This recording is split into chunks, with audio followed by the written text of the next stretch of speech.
တောင်ကိုရီးယားနိုင်ငံသားကိုယ်တိုင်မြန်မာပြည်ကိုလာလက်ထပ်ရတဲ့ထီလာသူလေးရဲ့အစွမ်းပရိသတ်များအားလုံးပဲမင်္ဂလာပါရှင်။ Egrist တန်ရာတွေကနေပြန်လည်ကြိုဆိုလိုက်ပါတယ်။အခုတလုံးမှာတော့မိထီလာသူလေးတွေကတော်တော်လေးကိုအစွမ်းထက်နေပါတယ်။ပြီးခဲ့တဲ့ရက်ပိုင်းကပဲမိထီလာသူကောင်မလေးတစ်ယောက်အီတလီနိုင်ငံကအမျိုးသားလေးနဲ့လက်ထပ်သွားတယ်ဆိုတဲ့သတင်းကိုအားလုံးပဲကြားမိကြမှာပါနော်။သူတို့နှစ်ယောက်ကလည်းနိုင်ငံသားမှာတွေ့ဆုံပြီးတယောက်ကိုတယောက်အရန်ချစ်ကြတာကြောင့် LDRS ဘဝကိုခက်ခဲစွာနဲ့ဖျက်ကျော်ရင်တရားဝင်လက်ထပ်တဲ့အထိစ조사ခဲ့ကြတာပါအစပိုင်းမှာတော့နိုင်ငံသားနဲ့ချစ်ခဲ့တဲ့အတွက်ဝေဖန်ပြောဆိုမှုတွေကိုခံခဲ့ရပေမယ့်ချစ်ချင်းမြတ်တာတွေနဲ့သက်သေပြခဲ့ပြီးတော့မင်္ဂလာပွဲလေးကိုလှုပ်ဆောင်ခဲ့ကြပါပြီအခုတစ်ခါမှာတော့မိထီလာသူလေးကိုပဲတောင်ကိုရီးယားနိုင်ငံကအမျိုးသားလေးကမိကောင်းဖခင်သားသမီးပြီးသားစွာနဲ့လာရောက်တောင်းရမ်းပြီးတော့လက်ထပ်ခဲ့တယ်လို့သိရပါတယ်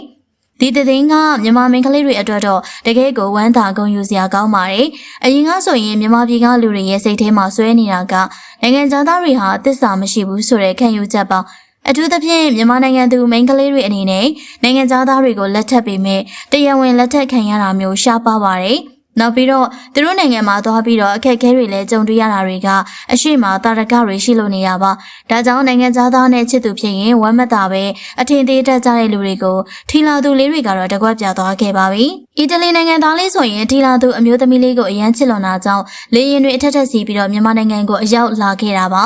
မိဘတွေစီကတရားဝင်ခွင့်တောင်းပြီးတော့မြန်မာဆန်ဆန်ရိုးရှင်းတဲ့မင်္ဂလာပွဲလေးကိုကောင်မလေးအတွက်ကျင်းပပြုလုပ်ပေးခဲ့ပါသေးတယ်။အခုဆိုရင်တောင်ကိုရီးယားနိုင်ငံကအမျိုးသားလေးကထီလာသူအညာသူလေးကိုချစ်လို့ပါဆိုပြီးမြန်မာနိုင်ငံကိုရောက်လာပြီးတော့လက်ထပ်ခွင့်တောင်းခဲ့ပြန်ပါတယ်။အရန်ချောပါတယ်ဆိုပြီးကဘာကျော်တဲ့တောင်ကိုရီးယားသားလေးကိုပိုင်ဆိုင်ခွင့်ရခဲ့တဲ့ထီလာသူလေးကတော့ကံကောင်းလွန်းပါတယ်နော်။ထီလာသူလေးတွေကညိုကြောလေးတွေဖြစ်ပြီးတော့မြန်မာမင်းကလေးပြီးသားစွာနဲ့အိမ်မှုကိစ္စကိုလည်းကောင်းစွာလုပ်နိုင်ကြပါတယ်။စိတ်သဘောထားဖြူစင်ရိုးရှင်းပြီးတော့တိတ်တက်လိမ္မာတဲ့သူလေးတွေဖြစ်တာကြောင့်နိုင်ငံသားချစ်သူတွေကအသေးဆွဲချစ်နေကြတာပါမြန်မာမင်းကလေးတွေကအိမ်မှုကိစ္စနိုင်နေနဲ့တစ္ဆာရှိတယ်ဂုဏ်သိက္ခာကြီးမားတယ်ဆိုတဲ့နာမည်ကောင်းတွေသိရှိရတဲ့အတွက်သူတို့ရဲ့ဘဝလက်တွဲပေါ်အဖြစ်ရွေးချယ်ကြတာဖြစ်ပါတယ်တကယ်တော့အချစ်မှာအကြောင်းပြချက်တွေအများကြီးမရှိပါဘူးထီလာသူလေးတွေကအိမ်မှုကိစ္စလေးတွေမလုံးနိုင်ရင်တောင်မှချစ်တဲ့သူကတော့တေချာပေါက်ချစ်မှာပါ